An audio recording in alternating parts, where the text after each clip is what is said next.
Senator from Kentucky. I ask unanimous consent that the following interns in my office be granted floor privileges until August 13th, 2021. Daniel Rankin, Chip Wyatt, Jacob Patterson, Nick Lowley, Phil Steinkraus, Brett Abbott, Esther McGuire, and Justin Witt. Without objection. Mr. President, I ask unanimous consent to be able to conclude my remarks before the vote begins. Also without objection. About 50 years ago, William Proxmire rose in this esteemed body and told us about government waste. He called it the Golden Fleece Award. They were studying things like dating and love and what makes love, and we had these great scientific studies about love. These are William Proxmire's words from the early 1970s. He was a conservative Democrat. He says, "I object to this study on love because no one, even the National Science Foundation, can argue that falling in love is a science. Not only because I'm sure that even if they spend 84 million or 84 billion, they would not get an answer that anyone would believe.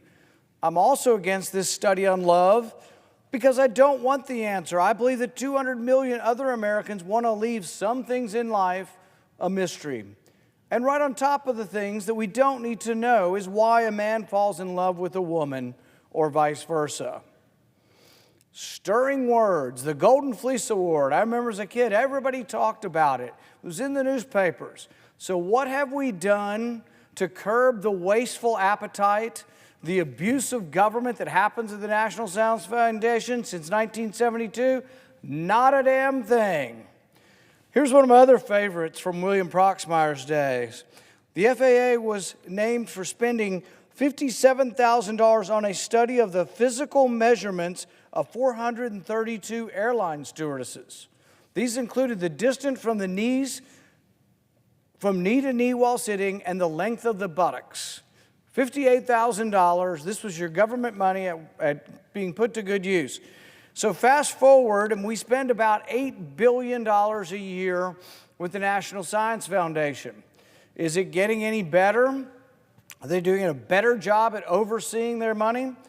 Well, I don't know. This bill is going to increase their funding by 68%. There's $29 billion in this bill for the National Science Foundation. So don't you think the American people deserve to know where their money's being spent?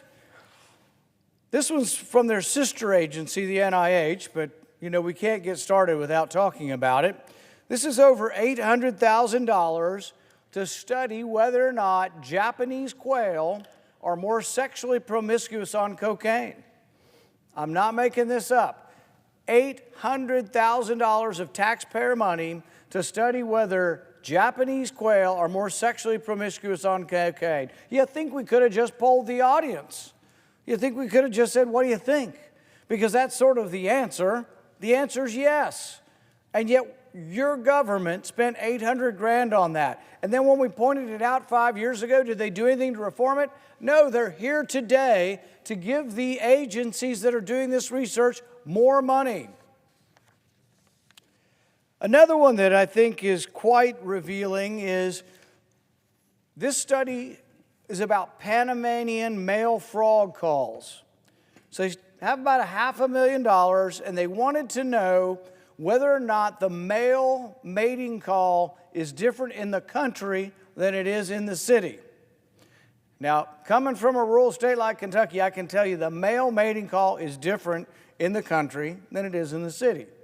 But nobody in Kentucky wants $500,000 spent on a Panamanian frog's male mating call. This is not a good use of money. So if someone told you your government was spending this money, would you give them more? Would you give the agency more if they were doing this or less? I think less. In looking at the National Science Foundation spending, we also found that they spent $30,000 studying Ugandan gambling habits. Really? We're studying why people gamble in Uganda, why there's a black market in Uganda. Well, you know what? I think we know the reason. When government oppresses business and regulates business to death, they go to the black market. So if you make something illegal, you often get more of it. But we spent $30,000 traveling over to Uganda to study their gambling habits. Utter waste of money. We should not reward these people with more money. We spent about $500,000 on a video game. This is an app for your phone. I know we all need things to do when we should be working or at school. This is an app for school children to teach them alarmism over climate change. So you can click on the app and it'll scare you to death that California is going to be underwater in about 100 years. None of which is true, all of which is alarmism, and $500,000 spent by the government to alarm our school children's not a good idea. This next study points out a problem with funding in general in our government. You give funds for something that ostensibly might be a good cause. So a couple of years ago, they gave money for autism, $700,000 for autism. You think, well, autism, even myself, as conservative as I am, I could probably say, well, that's something we ought to study, autism. Well, they subcontracted $700,000 of it to a bunch of egghead researchers to watch Neil Armstrong's statement on the moon. You remember the black and white photo? He's on the moon, and he says, one small step for man, one giant leap for mankind, or did he really say one small step for a man? So these researchers took $700,000 to listen to that crackly old cassette recording and find out, did he say man or did he say a man? So we studied the preposition a, and we spent $700,000 listening to the tape over and over and over again. And you know what they determined? They just can't decide. They're unsure, but they did recommend more money to study the problem further.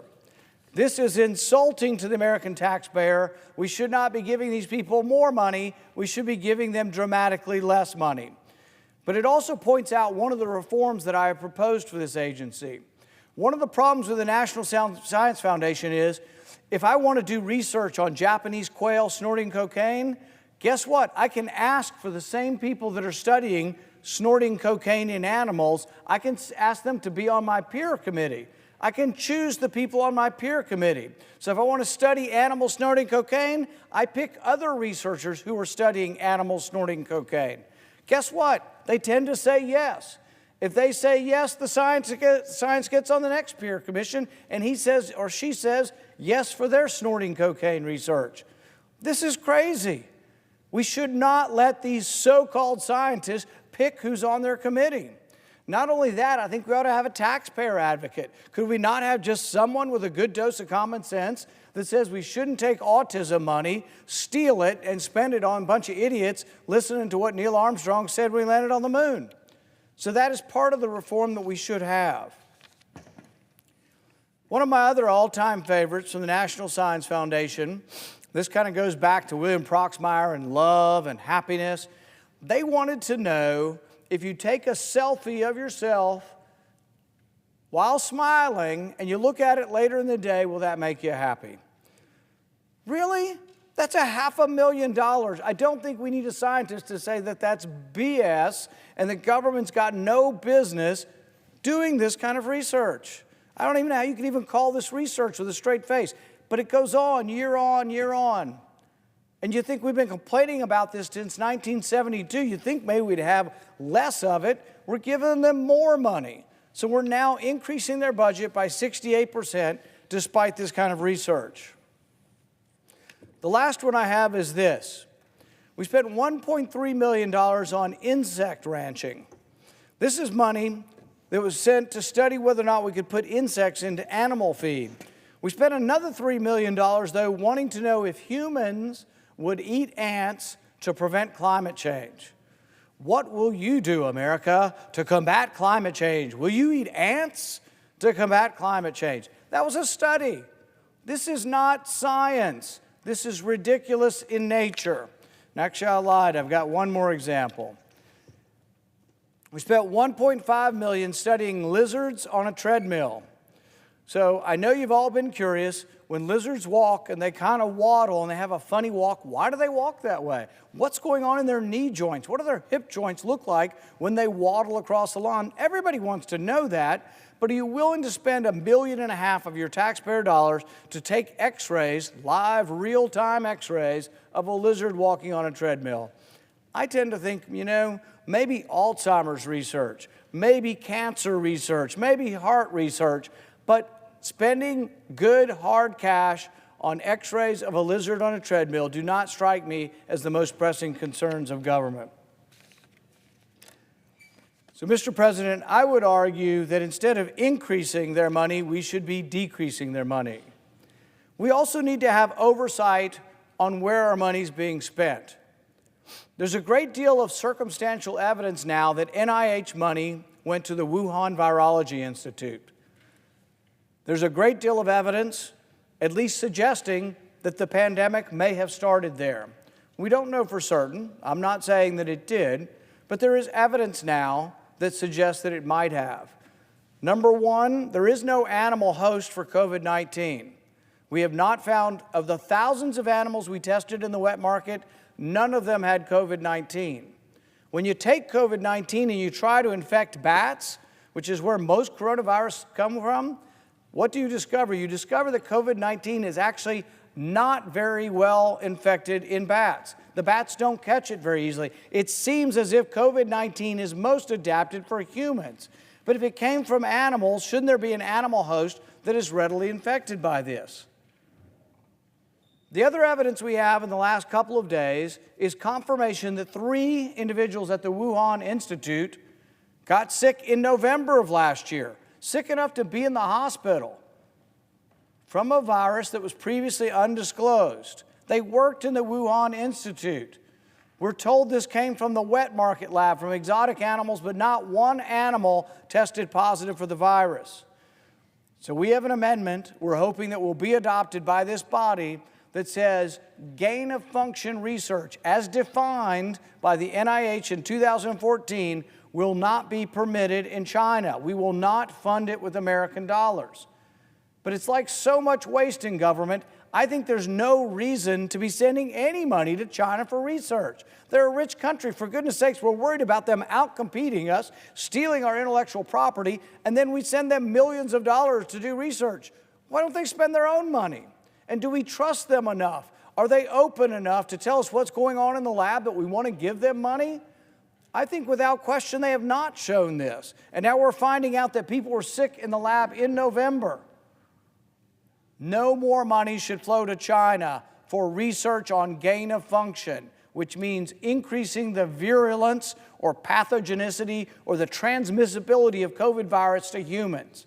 So I urge this body to adopt my amendment, which says from here on out, China doesn't get any money to create superviruses in a lab, and we should continue to investigate this because 3 million people have died worldwide. We've disrupted the entire world's economy over a virus. If it came from a lab, we need to know it, and it needs to be fully investigated. Thank you, Mr. President.